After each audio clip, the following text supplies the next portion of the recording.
La forêt des Landes de Gascogne couvre environ 1 million d'hectares, dont 800 000 de pinèdes, répartis entre les départements des Landes, de la Gironde et du Lot-et-Garonne. C'est la plus grande forêt d'Europe créée par l'homme.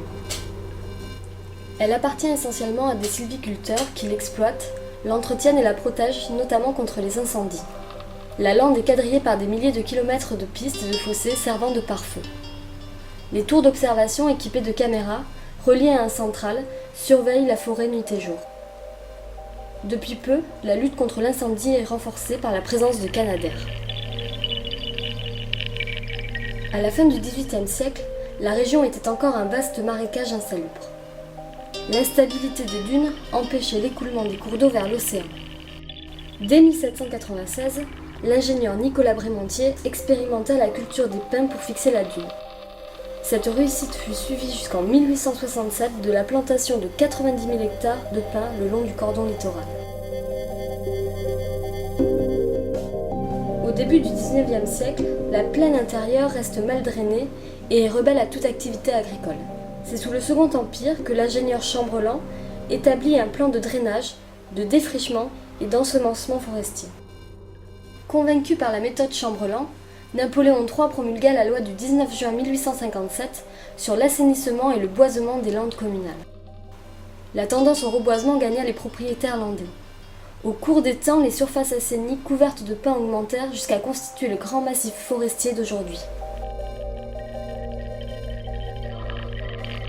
Le plus vieil usage du pin est la récolte de la résine.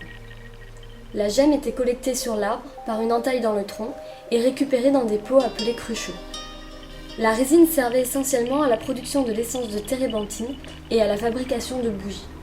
On peut encore voir sur les pins les plus anciens et sur les coupes, le long des pistes, les stigmates des entailles effectuées par les résines.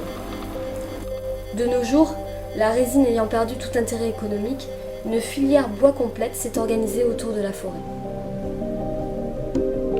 Le pin des Landes est un conifère qui peut atteindre 30 mètres de haut, arrivé à maturité vers les 40 ou 50 ans, et peut vivre jusqu'à 200 ans. Suivant un plan bien défini, les sylviculteurs procèdent à des coupes d'éclaircissage pour maîtriser la densité et à découpe rase.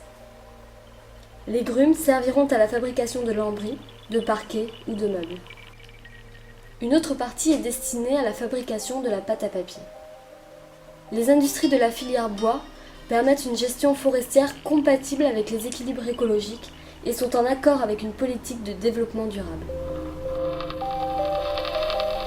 Dans les années 70, certaines parties de la forêt ont cédé la place, localement, à des exploitations tournées vers l'agriculture intensive, en particulier pour la production de maïs. En cas de nécessité, le maïs peut être irrigué en permanence grâce à de nombreux lacs artificiels. Depuis peu, afin de préserver les ressources en eau de la région, d'autres cultures font leur apparition, notamment le tournesol.